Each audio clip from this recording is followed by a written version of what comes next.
안녕하세요. 한달인의 끝티처입니다. 네, 지난 영상과 이어서 오늘은 본격적으로 동화 구현, 목소리를 어떻게 흉내내면 좋은지 제가 알고 있는 방법에 대해서 이야기를 해보도록 하겠습니다. 저도 사실은 목소리를 그렇게 많이 다양하게 내지는 못하는 것 같아요. 그렇지만 제가 다르게 느껴지는 이유는 제가 전 영상에서 안내해드린 5가지를 숙지하고 이것들을 적용해서 동화를 아이들에게 들려주기 때문에 아이들이 들었을 때 굉장히 다르게 듣는 것 같더라고요. 네.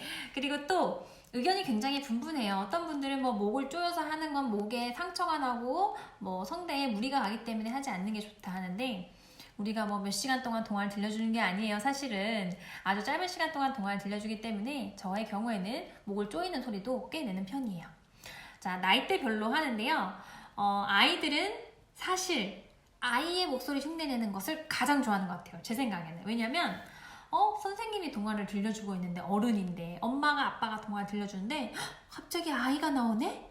어디서 내 친구가 나왔지? 이렇게 친구로 받아들이기 때문에 굉장히 몰입도가 굉장히 커요. 그리고 반말하면서 얘기하고, 너 뭐야? 너 언제 거기 있었어? 이렇게 애들이 얘기하기도 하거든요. 그래서 아이의 목소리를 흉내낼 수 있다는 거 굉장히 장점이라고 할 수가 있습니다. 어쨌든 남자의 목소리를 먼저 흉내를 내자면, 목 있죠? 여기 부분을 조이세요. 목 안으로 약간 누르면서 조이는 듯한 느낌을 줄 수가 있거든요. 근데 그 느낌은 지금 가만히 있어서는 몰라요. 소리를 직접 내쉬면서 목을 조이시는 거예요. 안녕하세요 라고 얘기를 해볼까요? 우리가 보통은 안녕하세요 이렇게 얘기하죠. 조이면서 이렇게 누른다는 느낌으로 선생님 안녕하세요 이렇게 내는 거예요. 안녕하세요. 그러면 여자아이는 어떻게 하느냐? 여자아이도 똑같습니다. 목을 조이는데요, 얘는 남자아이는 조이면서 좀 누른다는 느낌으로 저는 얘기를 하거든요, 사실. 그럼 여자아이들은 조이면서 띄운다는 느낌으로 해요. 저의 느낌으로는. 그리고 약간 사뿐사뿐 어딘가 조금 걸어가는 느낌? 그리고 입술에 더 힘을 줘요. 입술에 힘을 줘서 선생님 안녕하세요? 아주 빨리 말했죠, 제가. 조금 더 빨라요, 남자애들보다는. 그래서 오늘은 이거 안 하기로 한 것 같은데, 약간 이런 식으로 이야기를 하시는 거예요. 그래서 연습을 해보시면 좋을 것 같아요. 한번 지금 해보시겠어요? 선생님 안녕하세요, 남자애. 지금 안 하시면 절대 못해요. 지금 같이 하셔야 되세요.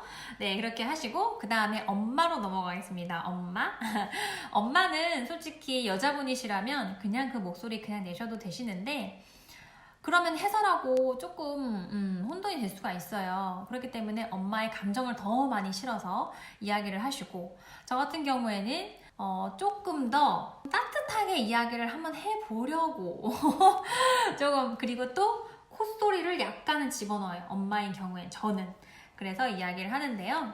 예를 들어서 이야기를 해보자면, 우리 미미가 정말 많이 힘들었겠구나. 이렇게 이야기를 하시는 거예요. 뭔가 좀 다르지 않나요? 굉장히 좀 깔면서 감정을 쑥 넣어서 호흡에 같이 약간 내뱉으면서 이야기를 저는 하는 것 같아요. 그리고 콧소리를 조금 넣었어요. 그리고 좀 천천히 인자하고 따뜻한 엄마의 경우에는 그렇게 하는 편이고, 그 다음에 누가 있을까요? 아빠가 있겠죠? 아빠의 경우에는 최대한 내가 낼 수 있는 저음을 내시면 되세요.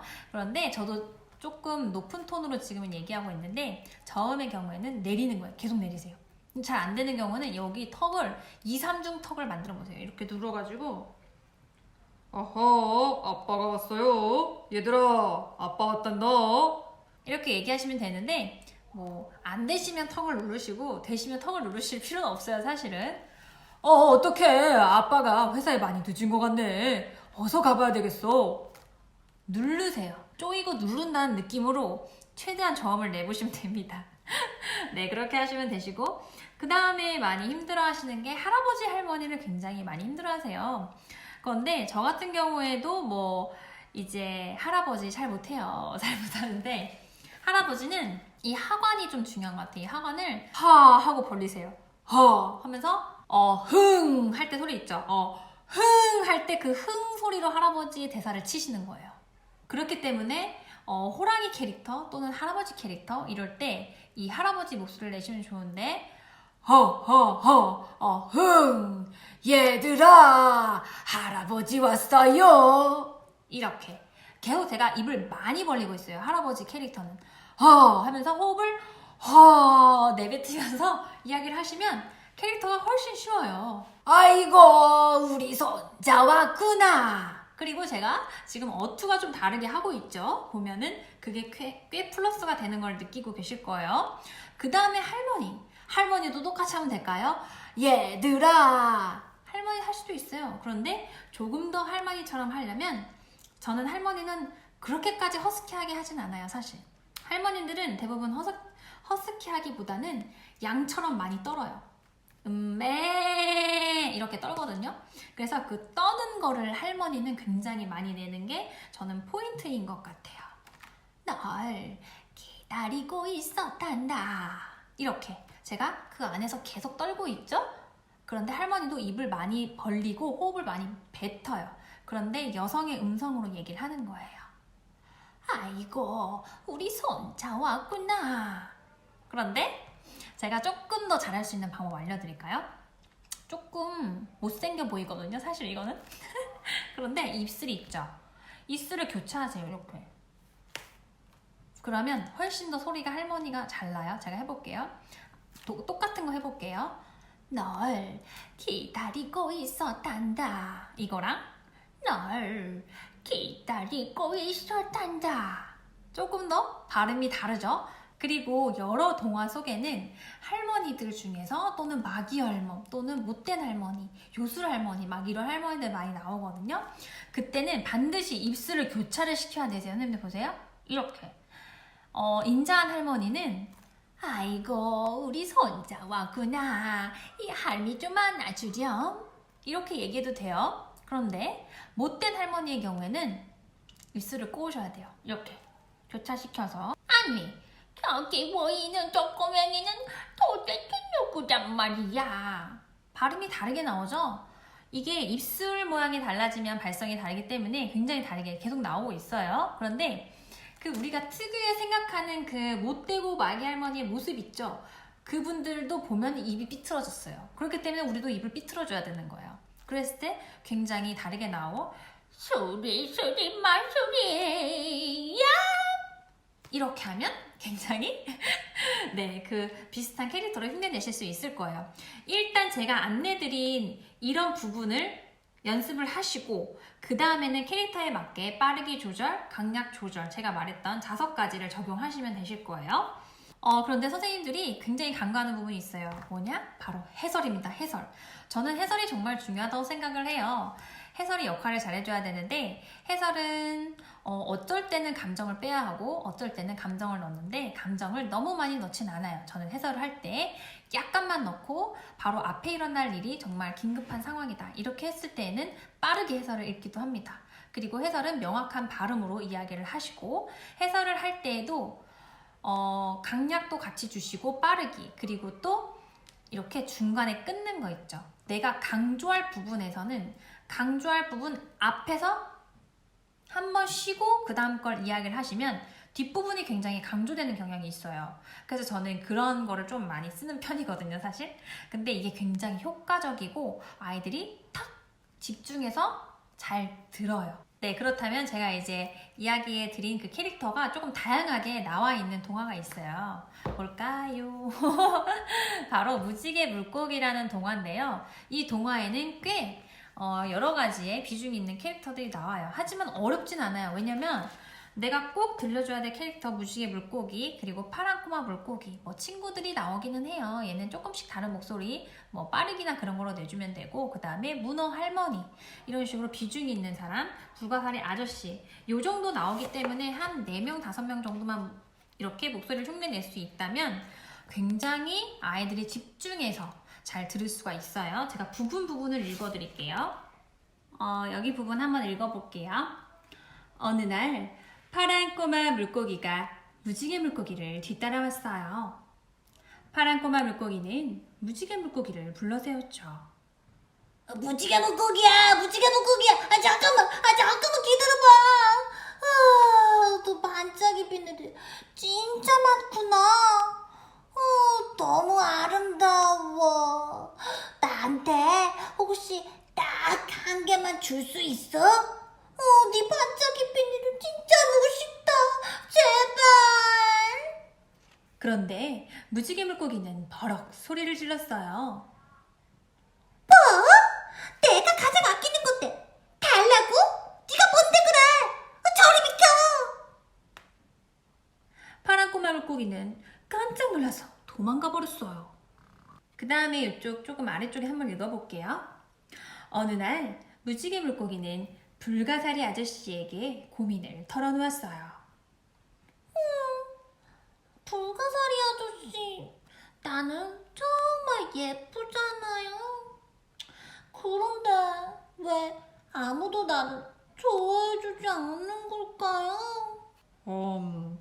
그런 물음에는 이 아저씨가 대답해 줄 말이 없구나. 저기 산호초 뒤에 있는 깊은 동굴에 가면 아마 문어 할머니를 만날 수 있을 거야. 문어 할머니가 아마 널 도와줄 수 있을 것 같구나. 문어 할머니요? 그렇다면 지금 바로 가봐야 되겠어요. 이렇게 얘기를 할 수 있죠? 여기에 지금 적혀지지 않는 내용도 제가 같이 읽었어요. 널 기다리고 있었단다. 파도가 벌써 네 이야기를 전해주더구나. 이 할머니가 널 도와주마. 네 반짝이 비닐을 다른 물고기들에게 하나, 둘 이렇게 한 개씩 나눠주거라. 그러면 너는 더 이상 바다에서 가장 아름다운 물고기가 되지는 못하겠지만 지금보다 훨씬 행복해질 수 있을 거란다. 이렇게 이런 식으로 읽어주시면 되실 것 같습니다. 제가 지금 여기에 몇몇 캐릭터들 그리고 감정 변화되는 부분을 집어서 조금 몇 개를 읽어드렸고요. 하지만 세상에는 참 많은 캐릭터들이 존재해요. 제가 할머니 목소리를 이렇게 냈다고 해서 다른 동화에서 할머니 목소리를 꼭 이렇게 내진 않아요, 저는. 왜냐면 할머니들마다 성향이 굉장히 다 다르거든요. 그래서 제가 예전 영상에서 이야기드린 5가지 부분을 인지하시고 등장인물의 성격, 성향을 파악해서 그것에 맞는 느낌에 맞게 들려주시는 것이 가장 적합하다고 저는 생각이 듭니다. 그런데 제 영상을 보시는 분들 이거 아셔야 되세요? 저는 동화 구연가는 아니에요. 그냥 평범한 유치원 교사인데요. 저도 연습을 많이 했어요. 생각해보니까 되게 연습을 저는 많이 했던 것 같아요. 저도 막 할머니도 안 됐고 할아버지, 아저씨 이런 목소리 다 안 됐었어요. 그런데 저도 연습을 하다 보니까 점점 조금씩 잘하게 되고 그리고 본인이 만족을 하면서 동화 시간을 즐기게 되고 그러면서 동화 시간이 재밌고 아이들하고 이런 캐릭터 나와서 이야기하는 시간이 재밌어졌어요. 그렇기 때문에 뭔가 본인이 하고 싶으면 연습을 하는 거예요. 내가 했는데 잘 안 됐어. 그렇다고 나 안 되겠다. 난 이렇게는 안 되겠어. 이 구현 그냥 못하는 걸로 치자. 이렇게 하시기보다는 그래도 조금 연습을 몇 번 해보시는 것을 저는 정말 강력하게 추천을 드리고 그리고 이제 많은 선생님들이 많은 부모님들이 이런 구현을 통해서 아이들과 조금 더 이렇게 가까워지는 시간을 가질 수 있으면 정말 좋을 것 같아요. 이렇잖아요. 사실은 나한테 말을 안 하는데 어떤 인형한테는 아이들이 말을 한다든지 이렇게 굉장히 많이 해요. 특히 어린 연령의 아이일수록 굉장히 이게 잘 먹히거든요. 그렇기 때문에 목소리를 이렇게 하나 두 개씩 만들어 가시는 것도 좋을 거라는 생각이 듭니다. 그러면 오늘 영상도 많은 도움 되셨으면 좋겠고요. 다음에는 제가 더 좋은 영상으로 여러분들을 찾아오도록 하겠습니다. 그러면 우리 다음 영상에서 만나요.